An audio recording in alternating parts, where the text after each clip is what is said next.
Well,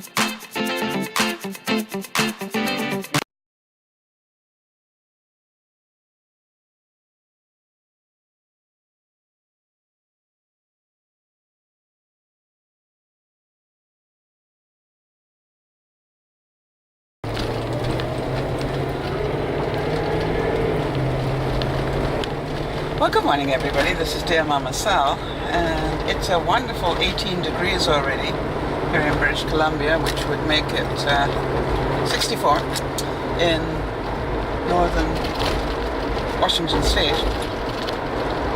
And I just wanted to thank everybody for all the comments I got about the first video on reframing. And I say the first video because the sort of feedback that I got told me that maybe I should be doing a little bit more about this, because obviously it's a subject that people found really quite interesting. And so I thought I would do a little bit of reframing in a different way and see if that rings any bells with you as well. So yesterday I was talking about reframing in terms of the fact that I was grossly overweight and in fact obese, and all those sort of things. And then I thought today I would handle something that got triggered by a great comment that Chantal made. Now Chantal probably didn't think that she made a great comment, and she just made a comment, and that's why comments are so wonderful. You never know what a comment that you may make, what sort of effect it will have on somebody. So Chantal, I want to prove to you that what you said made a big difference. And I can't remember what you said, but I'll use it as the quote for today. But I will tell you the difference that it made. It gave me my mind started to track when I read it. And it tracked about time.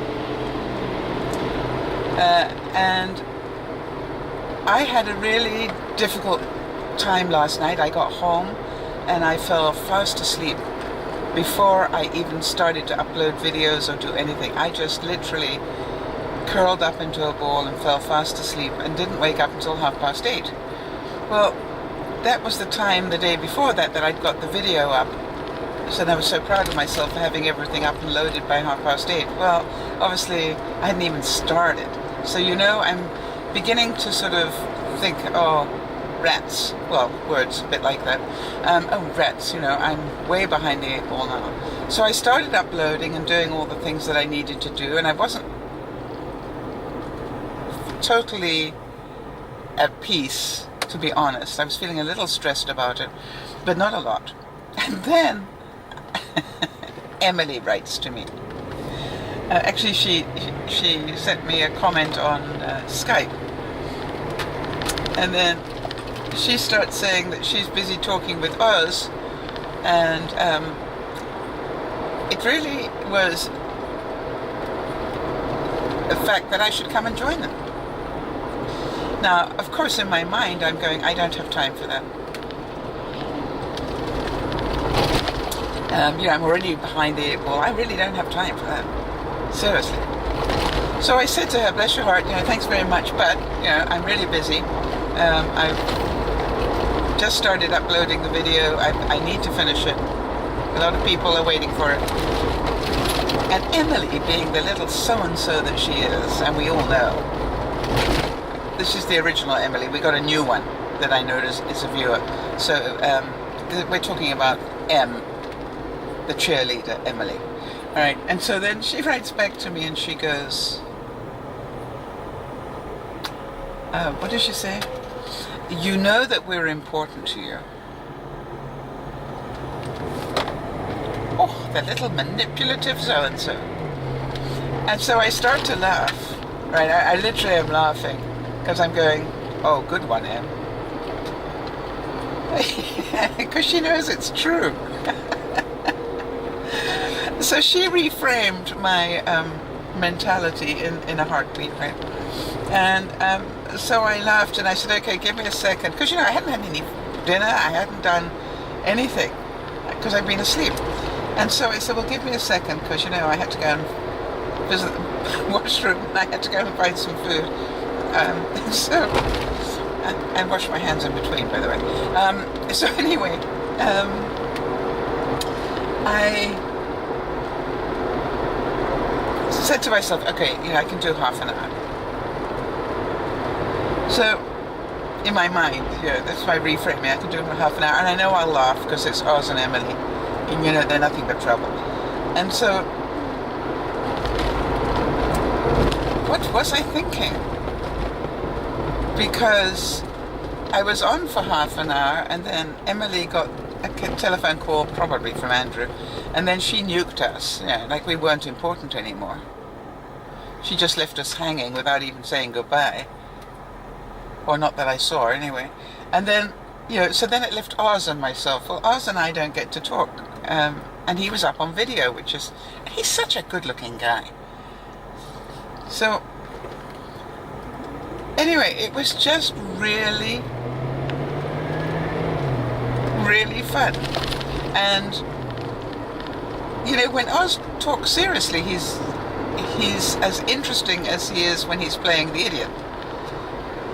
And so we ended up in a conversation, and of course it didn't take half an hour, did it? It took an hour and a half, I think, by the time I got off. Now we're talking 10 o'clock, or somewhere close to that, and I still haven't started uploading the video. Now, as I'm sure you can all understand, part of my mind's going, well, just put up a note, tell everybody that you're late, and do it tomorrow. And then I'm thinking about the people I know that wait for my videos because they put them on to go to sleep with, or others that put them on when they get up in the morning. So, I have responsibility here, in my view. Moral responsibility. And to a lot of people who are part of the Dear Mama Sal network. And maybe I lighten up their day, so they tell me. So, hello. So I stopped giving myself that reasoning, and I just started to upload and do the things I needed to do. And it took me, actually just only took me 2 hours, because I think I was clear by 1 o'clock. And then I turned over and I really fell asleep. So, in between I did grab a sandwich or something to eat. Alright, so let me talk to you a bit more about why I'm discussing this and why Chantal's comment was important to me. It's because sometimes you need to get a time mentality. For example, do you ever look at the dishwasher if you're lucky enough to have one and say, oh, I haven't got time to unload it. One day, just out of interest, and I recommend you do this about those sort of tasks, one day I decided to put a stopwatch on and see just how long it took me to unload a full dishwasher. And to my amazement, it was 2 minutes, give or take. Maybe it was just over, but it wasn't much more than 2 minutes. Wow. How long does it take you to go down and get the laundry out of the washing machine, or go up wherever you go, and fold it? Is it 5 minutes? Is it 10? I don't know. But you might want to get a grip on that. Now, when I started thinking about that, and that's where Chantal's comment took me, was to the time thing about the dishwasher. But the interesting thing was, a lot of you commented on my issue when I was talking about my weight. And that made me think, how long does it take me to go around the block? I think it's about 20 minutes to go around my block. And quite honestly, I'm not sure I can even make that at the moment. I probably can. And if you paid me a lot of money, I'm sure I can. Because that's another issue, right? So what I thought to myself was, well, okay,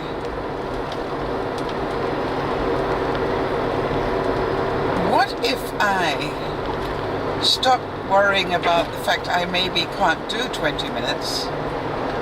What if I just cut it back to 10? And so, Chantal, I started to think about what I could do in 10 minutes. Well, I could go to a certain point along the block and turn around and come back again. And if I did that 3 times this week, that would be half an hour exercise that I haven't had, right? So maybe I don't have to sort of do this half an hour stuff. Maybe I can just concentrate on doing 10 minutes and getting the reward of doing 10 minutes. Now, some of you who are viewers for longer will know that I've even got a total gym in my house. It's sitting in my bedroom. At the moment, it's storing a lot of junk that happens to have come off my bed, because it's very useful for that. And I like the total gym for the winter, because in the winter you have, especially in British Columbia, it's raining so often that you really don't want to go out and walk in the rain, although it's not going to kill you. And it's far safer to walk in than snow, for example.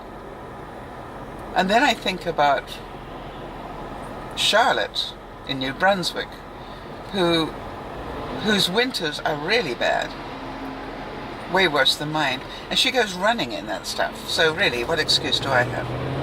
So the reframing took me from, okay, fine, could I do 10 minutes?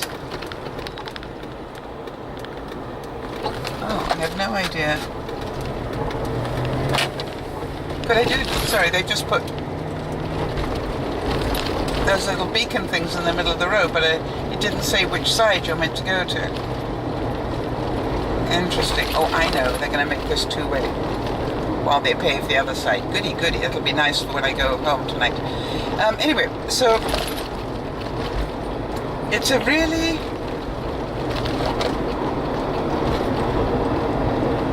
hang on 1 second, there's a cyclist and I could take him out. There's not a lot of space between the two. Wow. They didn't leave very much space for... Anyway, never mind. So then I started to think, well, what if I don't normally take lunch at work. I work right the way through. My choice. And I thought, you know something? What if I stop kidding myself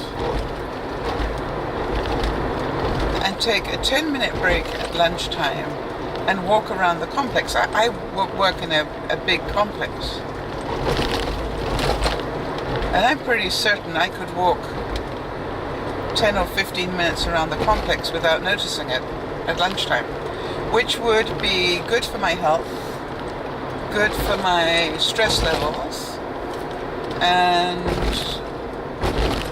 all sorts of things. And then I immediately thought, oh, well, you know, I'm wearing the wrong shoes. I'm wearing flip-flops. I'm not wearing walking shoes. See, another excuse to stop me doing it. And then I said, I'm certain I can walk 15 minutes in my flip-flops. And there's only one way to find out, and that's to do it. So, Chantal, thank you. The only thing now, and by the way, I want to thank all of you who wrote to me, because some people wrote to me about how they monitored their food. That's how they reframed. And yes, I know I know about my Fitness Pal, and whenever I use it, it works really well.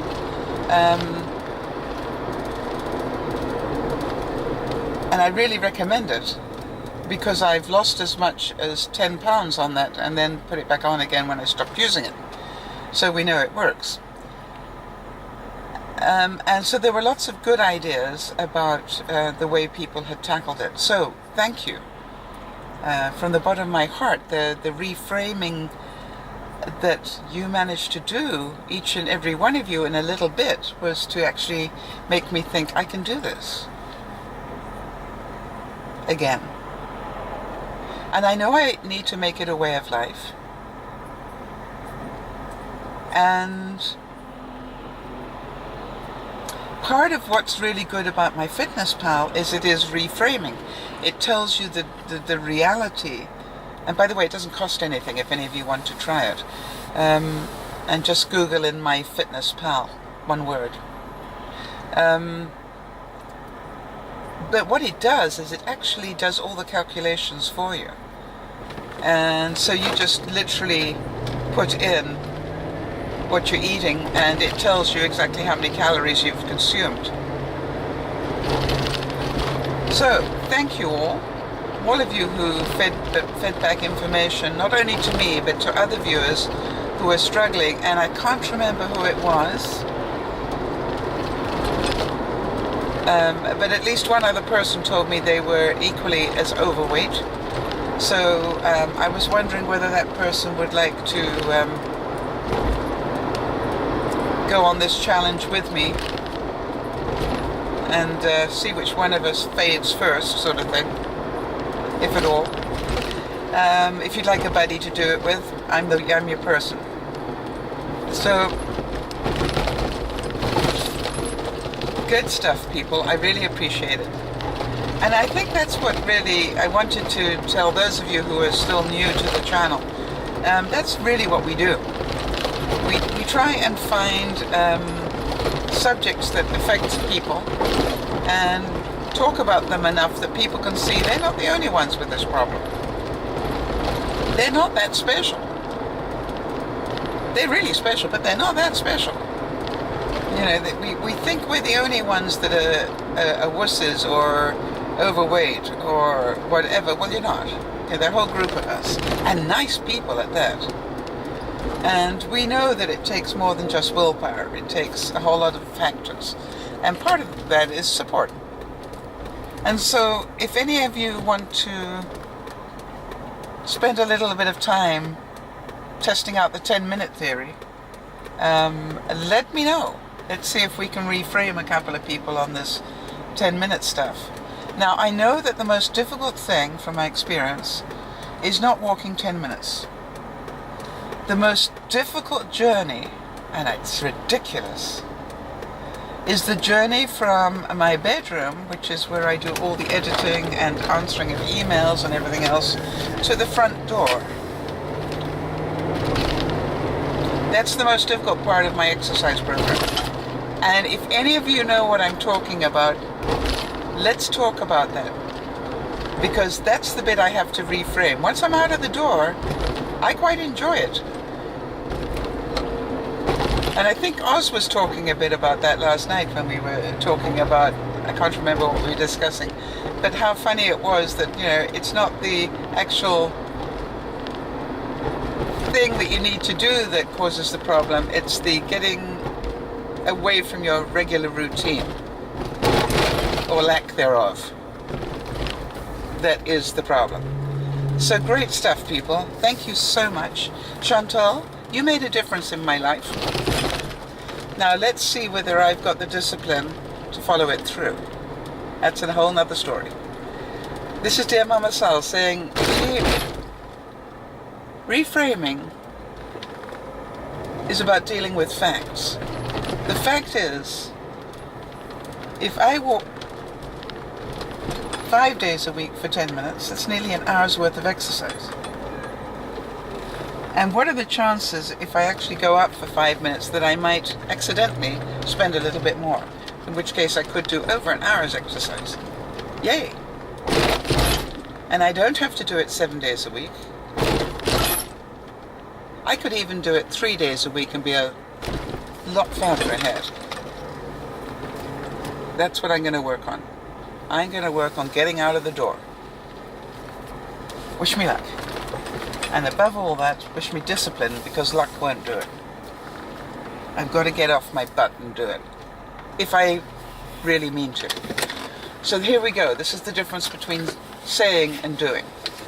As I've always said, you can't think your way out of stuff. You can't think your way out of depression. You can't think your way out of being overweight. You've got to do something about it.